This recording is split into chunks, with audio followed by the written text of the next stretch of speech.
Well, I'm Lisa Burdes. I'm a business advisor at the Canterbury Employers Chamber of Commerce, and I manage a program that is funded by Immigration New Zealand called Skills Connect Canterbury. Part of the role of Skills Connect Canterbury is helping businesses to understand their migrant employees better and to help communicate and interact with them better in the workplace. So our role was to go into businesses to give them advice and guidance on that and to do some training around intercultural communication. And we know that every kind of sector, it's evolved since then. It was construction mainly in those early days. It was really construction during the rebuild. But we know since then that every sector has become more multicultural, both in their workforce and in their client and customer base. So tourism is a great example. That's always had a very strong customer and client base, that is, from other cultures, but their domestic workers as well come from a variety of different cultures. So over time, our training has really evolved into telling Kiwis what they're like when they communicate and interact in the workplace and how different that is from so many of our other cultures in the world. So if we think about a business that has a number of cultures in its workplace, that might sound and look a lot like New Zealanders, so Brits, Australians, South Africans, etc. They often think, great, they'll settle well and easily because they're very similar to our culture. They might put a little bit more effort into cultures that look profoundly different than ours. Perhaps English is not the first language. But generally, Kiwis are not particularly good at putting time into that soft skill development. They spend a lot of time with things like health and safety training, which is legislated and hugely important. But that soft skill development around upskilling your staff and understanding each other, how different cultures communicate, really makes the difference. The training that we do is that it focuses more on the self-awareness, so understanding our piece. So what we think is that people can research other cultures, they can look up information about China and Argentina and Mexico and all these countries, which is great. But actually that's one piece of the puzzle. So when we're communicating, it's two-way. So if we don't recognise what we're like when we communicate, then there's something missing there. And I think going forward, sort of into COVID recovery time, we're really going to be fighting for that tourist dollar. We know that it's not just about the slow border openings. It's also going to be that people are really concerned about the environmental impacts of travelling such a far distance, for example. And we can't really rely just on our natural attractions anymore. So if we can make the customer experience a really positive one, that could make a massive difference. And cultural understanding comes into that.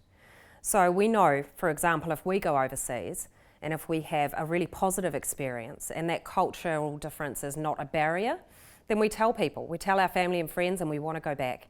But if we have a negative experience, it's amplified. And particularly with social media, it's just amplified. Why would somebody want to spend a lot of money coming here to be not understood? So let's make that effort in this sort of enforced lockdown, if you like, or break time, to really upskill both our staff and ourselves in understanding what we're like, but also what those other cultures are like that we want to look after when they come here. So there's a couple of other things in our training that we focus on.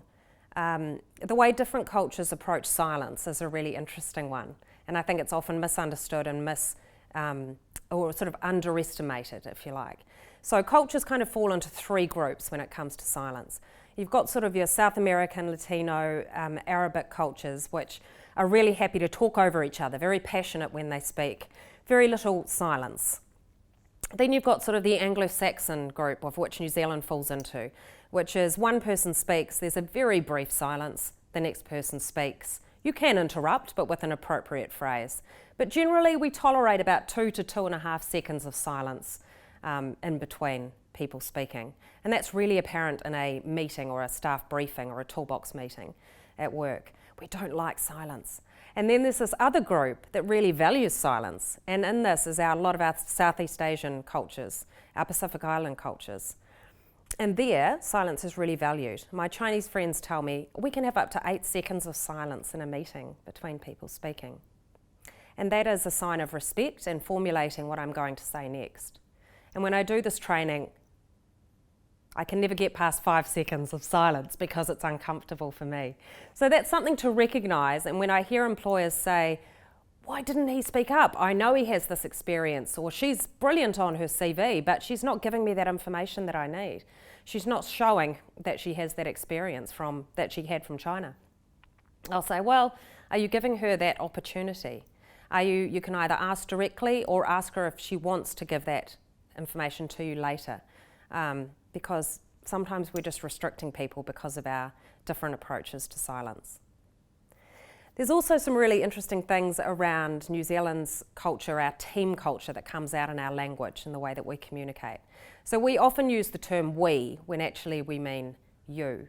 So we say things like, we didn't do a great job on that last week. I did a good job. You didn't. But I don't want to say you because it'll make me feel, and you feel, uncomfortable. Could we get that done by Monday, guys? I'm not doing it. You are. But that's often confusing because it's quite unique. And that's part of our team culture, right? We have a real team culture in this country and we're really proud of it. It's part of what identifies us as Kiwis. So we know that Māori culture is very team-based, the Waiata whānau. We know that, in fact, COVID taught us and showed us how much we are a collectivist society, even though we're quite individual on paper. That sort of response to COVID that was looking after each other, the team of 5 million, really came out. And I think we underestimate how unique that is in the world. So often I have employers come to me and say, my employees or my customers or my clients are doing something that I'm not sure is culturally appropriate or it makes me feel uncomfortable, but I don't know how to approach that because I don't want to seem insensitive or racist. So how do I do that? And there are ways that you can do that. So it's what we call a culturally revealing conversation. So the first part to it is stating what that behaviour is. I've noticed that you spit. I've noticed that you don't look me in the eye. That's a classic. I've noticed that you do this. And then asking, now, is this common in China? Is this something that most Thai people would do? Is this common in Malaysia? And be genuinely interested in finding out that answer. Now, if at that point the person says, no, people think I'm strange back home, then you know it's probably a personality thing. But if they say, yes, this is really common, we all do this, then be interested in the reasons why, but then give them, in New Zealand, this is what we do. Now, the point to that third part of the conversation is really, really helpful. And I've had people say to me, I've been in New Zealand for 10 years, and I wish someone had had that conversation with me early on. I've probably lost jobs, I've probably lost friends because I was being inappropriate and didn't know it. So the same thing can happen when we talk to our clients or customers. We often assume that everything is cultural, but it might not be. We fall back on those stereotypes all the time. You know, all Australians are like this, all Americans are like this. All South Americans have this common. Now, terms like South America or Asia can be quite misleading.